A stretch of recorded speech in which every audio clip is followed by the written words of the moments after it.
नमस्ते साथीहरू, स्वागत छ मेरो युट्युब च्यानलमा। आज बिल्डिङको पार्ट 2 लिएर आइसकेका छौँ र पार्ट 2 मा हामी अहिले पढ्नेछौँ फाउन्डेसन। फाउन्डेसन भनेको के छ?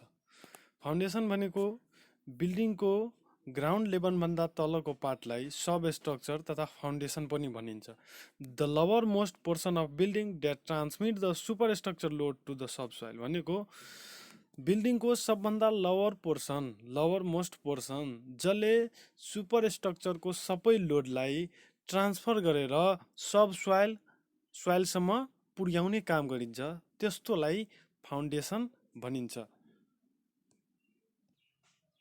योभन्दा अघिको क्लासमा पनि मैले भनिदिएको थिएँ सब स्ट्रक्चर र सुपर स्ट्रक्चरको बारेमा, होइन? सुपर स्ट्रक्चर भनेको ग्राउन्ड लेभलभन्दा माथिको भागलाई सुपर स्ट्रक्चर भनिन्छ तथा ग्राउन्ड लेभलभन्दा तलको भागलाई सब स्ट्रक्चर भनिन्छ। अब फाउन्डेसन भनेको जति हामी फुटिङहरू दिने गर्छौँ त्यस्तोलाई, जस्तै यो ग्राउन्ड लेभल छ भने ग्राउन्ड लेभलभन्दा तलको पोर्सन जुन हामी दिने गर्छौँ कलमको फुटिङहरू, यो सबलाई फाउन्डेसन भनिन्छ। यो सबलाई के भनिन्छ? फाउन्डेसन भनिन्छ है। यो सब फाउन्डेसनमा पर्छ। अब फाउन्डेसनको काम के हो त? To transmit the super structure load to the sub soil. सुपर स्ट्रक्चरको लोडलाई सब सोइलसम्म पुर्याउने काम कसको छ? फाउन्डेसनको छ। To provide level surface to the rest of the foundation. फाउन्डेसनले के गर्छ? हामीहरूलाई घर बनाउनको लागि एउटा लेभल प्रोभाइड गर्छ। जस्तै एउटा लेभल प्रोभाइड गर्नुको मतलब, जस्तै एउटा जब अब म प्लिन्थ लेभल दिइरहेको छु भने प्लिन्थ लेभलमा जब हामी बिमहरू दिन्छौँ, बिमहरू के हुन्छ? एक लेभलमा आइसकेको हुन्छ। यसले एक लेभल कसले बनाएको हुन्छ? फाउन्डेसनले। एक लेभल कसले बनाएको हुन्छ? सबै फाउन्डेसनले के गरेको हुन्छ? हाम्रो सबै स्ट्रक्चरलाई एक लेभलमा बनाइसकेको हुन्छ। To provide level surface the rest of the foundation. जब फाउन्डेसन रेस्ट गर्ने चाहिँ एउटा के गर्छ? लेभल प्रोभाइड गर्छ। टु प्रोभाइड लेटरल स्टेबिलिटी भनेको जब हामी फाउन्डेसन दिँदैनौँ भने हाम्रो कुनै पनि स्ट्रक्चर के हुन्छ? भत्किने चान्स या भत्किन्छ, छिटो न छिटो भत्किन्छ।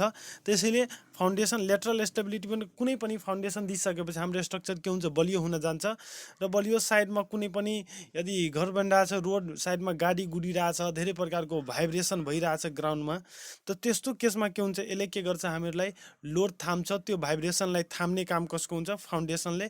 यसले हाम्रो सुपर स्ट्रक्चरलाई र सबै बिल्डिङलाई के गर्छ? बचाएर राख्छ। Even if hard structure available the minimum depth of foundation is 90 centimetre. हामीले के भनिरहेछ? फाउन्डेसन दिँदाखेरि minimum depth of foundation 90 centimetre दिनु। अब साथीहरू, हामी टाइप्स अफ फाउन्डेसनतिर आऊ। टाइप्स अफ फाउन्डेसनमा दुई प्रकारको फाउन्डेसन हुन्छ, एउटा सेलो फाउन्डेसन र एउटा डिप फाउन्डेसन। सेलो फाउन्डेसन भनेको जसको डेप्थ भन्दा विड्थ बढी हुन्छ त्यस्तोलाई सेलो फाउन्डेसन भनिन्छ, इक्वल टु हुन्छ, त्यस्तोलाई सेलो फाउन्डेसन भनिन्छ। Breadth is greater than or equal to depth is known as shallow foundation. यसलाई हामी यसरी पनि दिन सक्छौँ, breadth divide by depth is greater than equal to 1, त्यस्तोलाई भनिन्छ सेलो फाउन्डेसन। अब सेलो फाउन्डेसनको एउटा क्वेसन गरौँ। के क्वेसन दिइरहेछ? The ratio of depth of foundation to width of foundation is less than or equal to 1 is called shallow foundation. हामी गरौँ। के भनिरहेछ? Depth of foundation, the ratio of depth of foundation to width of foundation is less than or equal to 1। यस्तोलाई के भनिन्छ? यसलाई हामी depth is less then, यसमा के भनिरहेछ कि हाम्रो विड्थ बढी भयो, त विड्थ बढी हुनेमा के भनिन्छ? सेलो फाउन्डेसन। बुझ्नु भएन? त्यसपछि अब हामीहरू डिप फाउन्डेसनतिर आऊ। डिप फाउन्डेसन के हो? If the depth of foundation is greater than width of foundation भनेको विड्थ भन्दा डेप्थ बढी हुनेलाई के भनिन्छ? Deep foundation. हामी एउटा D by B is greater than 1 पनि हामी निकाल्न सक्छौँ। अब टाइप्स अफ फाउन्डेसनमा टाइप्स अफ सेलो फाउन्डेसन। अब सेलो फाउन्डेसनको पनि टाइप छ र डिप फाउन्डेसनको पनि टाइप छ। अब सेलो फाउन्डेसनमा टाइप्स अफ फाउन्डेसनमा स्पिरिट फाउन्डेसन, बीमा continuous foundation, strip foundation, combined footing, strap footing, mat raft foundation, grillage foundation, step foundation, machine foundation. अब हामीहरू यसको बारेमा पनि पढौँ। स्पिरिट फाउन्डेसन के हो? स्पिरिट फाउन्डेसन मा के भनिरहेछ, तपाईहरु यसको एकदम डिपली डिफिनिसन चाहनुहुन्छ भने बुक रेफर गर्न सक्नुहुन्छ। म लोकसेवाको भ्यूले मात्र सर्ट नोट बनाएको छु तपाईहरुको लागि। अब लोकसेवामा सर्ट तरिकाले नै अब्जेक्टिभमा सोध्ने गरिन्छ। अब थ्योरीको लागि तपाईहरु चाहनुहुन्छ भने बुक प्रोभाइड गर्न सक्नुहुन्छ। बुकबाट धेरै डिफिनिसनहरु छ अनि थ्योरीहरु पनि हेर्न सक्नुहुन्छ।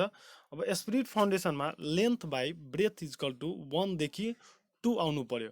इट सपोर्ट्स इन्डिभिजुअल कलम, एउटा इन्डिभिजुअल आइसोलेटेड कलमलाई के भनिन्छ, एस्पिरिट फाउन्डेसन। एस्पिरिट फाउन्डेसन भनेको जस्तै म एउटा डायग्राममा हेराउँछु तपाईहरुलाई।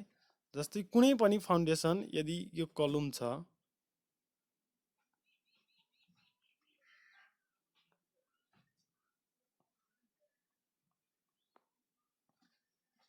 एउटा सिंगल छ भने यस्तोलाई एस्पिरिट फाउन्डेसन या आइसोलेटेड फाउन्डेसन पनि भन्ने गरिन्छ।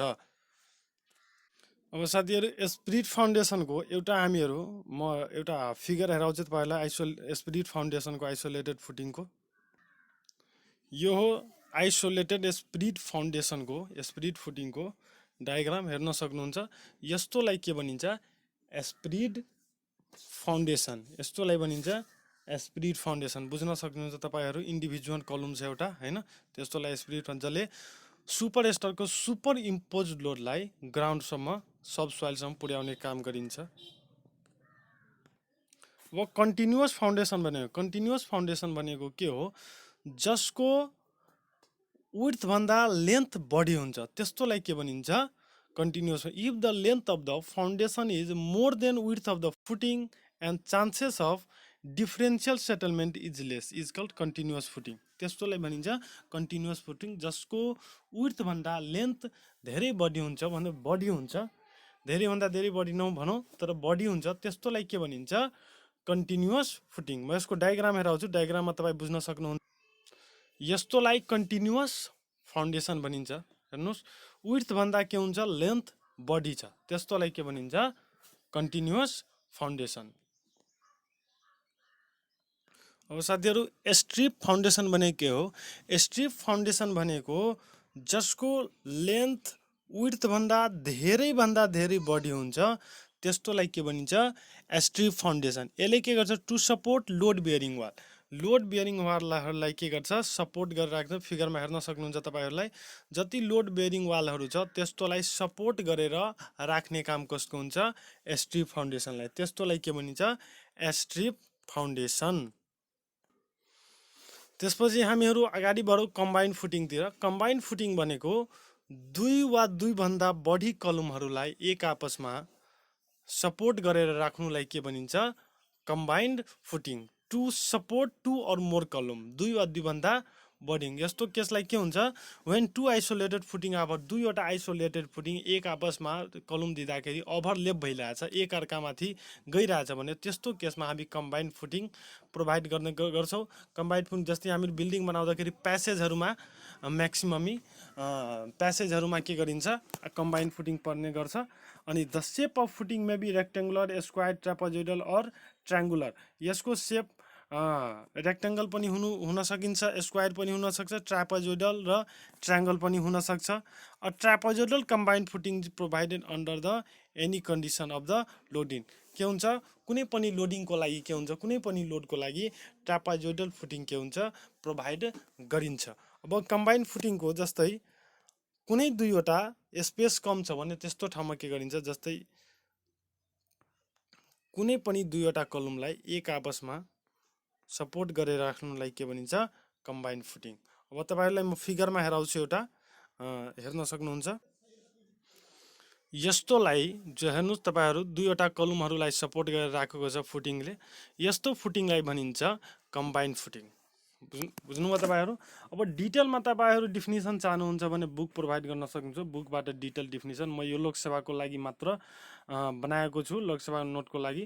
र लोकसेवामा यस्तै पोइन्टहरुमा सोध्ने गरिन्छ, त्यसैले लोकसेवा पोइन्ट भ्यूको लागि मात्र म बनाएको छु। यदि डिपली चाहनुहुन्छ, डिपली डिफिनिसन चाहियो भने तपाईहरु बुक रेफर गर्नुस् हैन। अहिले लोकसेवा पोइन्ट भ्यूको लागि अरु क्लासहरुमा अरु सब्जेक्टहरु पनि छ, त्यसैले छिटो छिटो बिल्डिङ सकाऊ हामीहरु साथीहरु हैन। बिल्डिङमा यही डिफिनिसनहरु। र मेरो भिडियो कस्तो लाग्यो कृपया कमेन्टमा भन्नु होला। र कृपया राम्रो लाग्यो भने सब्सक्राइब र लाइक गर्न नबिर्सनु होला। म अर्को नेक्स्ट भिडियोमा अरू फाउन्डेसनको टाइपहरू भन्छु। धन्यवाद।